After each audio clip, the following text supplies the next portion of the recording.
তবে তিনি প্রলম্বিত করলে ক্ষমতা তিনিই ক্ষতিগ্রস্ত হবেন এবং বিতর্কিত হবেন। ডিসেম্বরে নির্বাচন চাওয়ার বিষয়টা কতটা যুক্তিসঙ্গত বলে মনে করেন? আর ডক্টর ইউনূসের পক্ষ থেকে বলা হয়েছে যে জুনের পরে একদিনও তারা ক্ষমতায় আর থাকবে না।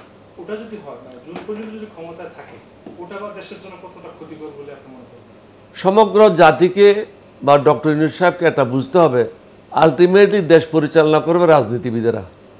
এটা উনাকে বুঝতে হবে। ওনার দায়িত্ব হলো একটা সুষ্ঠু, অবাধ এবং নিরপেক্ষ নির্বাচন জাতিকে উপহার দেওয়া। এটা করার জন্য যা যা সংস্কার করার দরকার তিনি করবেন। ইতিমধ্যে তিনি প্রায় 10 মাস অতিবাহিত করেছেন। উল্লেখযোগ্য কোনো সংস্কার এখনো পর্যন্ত দেখার মতো হয় নাই। আমরা ওনাকে অনুরোধ করেছি প্রথম দিন থেকে যে সংস্কারগুলির বিষয়ে প্রত্যেকটা রাজনৈতিক দল ঐক্যমত হয়েছে এগুলো অর্ডিন্যান্সের মাধ্যমে কার্যকরী করেন। তিনি সেটাও এখনও করতে পারেন নাই। আমরা আশা করছি সেটা তিনি শিগগিরই করবেন। তবে তিনি প্রলম্বিত করলে ক্ষমতা তিনিই ক্ষতিগ্রস্ত হবেন এবং বিতর্কিত হবেন। এখন প্রশ্ন আসছে যে কিছু কিছু রাজনৈতিক দল বলছে ডিসেম্বরের মধ্যে হবে, আর কিছু কিছু রাজনৈতিক দল বলছে ফেব্রুয়ারি মাসে করলে ভালো হবে। দুইটার মধ্যে এটা যুক্তি আছে, এটা সমন্বয় করাটা প্রয়োজন রয়েছে। বেশি দেরি হলে হবে কি, মেট্রিক পরীক্ষা আছে, এইচএসসি পরীক্ষা, এসএসসি পরীক্ষা আছে, দুর্গাপূজা আছে, রোজার মাস আছে, তারপরে কোরবানির সময় আসতেছে। সুতরাং বিভিন্ন কারণে ফেব্রুয়ারির পরে গিয়ে নির্বাচন করাটা জুন পর্যন্ত খুব কঠিন হবে।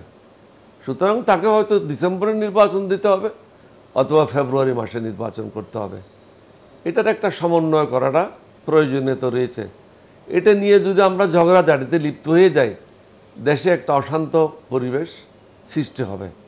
সুতরাং আমরা যারা রাজনীতি করি আমাদের সাথে ওনার বৈঠক করে, বিএনপির সাথে বৈঠক করে তিনি তার যুক্তিটা তুলে ধরবেন, রাজনীতিবিদেরা তাদের যুক্তিটা তুলে ধরবেন, তুলে ধরে যেটা গ্রহণযোগ্য সকলের কাছে, যেটা সকলের জন্য সুবিধাজনক হয় সেটা করলে ভালো হবে। বিএনপি অনেক নেতা কর্মীরা একটা বিষয় বলছেন বিচারের ক্ষেত্রে, যেহেতু কয়েকটা সেক্টরের বিচার শুরু হয়েছে, ইভেন শেখ হাসিনার বিচার কার্যক্রম শুরু হয়েছে আমরা শুনেছি, কিন্তু বিএনপি নেতাদের পক্ষ থেকে বলা হয়েছে এই সরকার মানে ইন্টারিম গভর্নমেন্টের ইখতিয়ার নাই, অথবা তাদের বিচার হবে না, বিচার করতে দেওয়া হবে না বা করা উচিত নয়। যত যদি কারো বিচার করতে হয় সেটা নির্বাচিত সরকার অথবা বিএনপি এসে করবে। এখানে দুটো পয়েন্ট, একটা হচ্ছে যে তারা ধরে নিয়েছে যে বিএনপি ক্ষমতা আসবে, আর আরেকটা বিষয় হচ্ছে যে তারা আসলে আদৌ কি বিচার হবে বলে আপনি মনে করেন? আমি বহুদিন আগেই বলেছি, রাজনৈতিক দল যখন ক্ষমতা আসে তাদের পক্ষে জিনিসটা খুব কঠিন হয়ে যায়।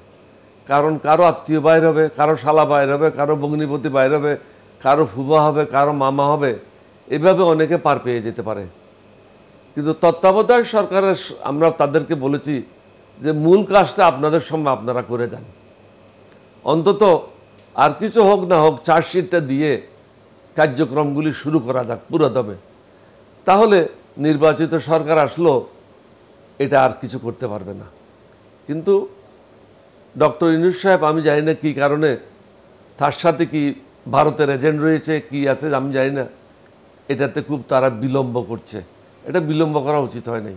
10 মাস লাগার কথা না, অন্তত 2-5টা কেস এর মধ্যে বিচার সম্পন্ন করে শাস্তি দেওয়া উচিত ছিল।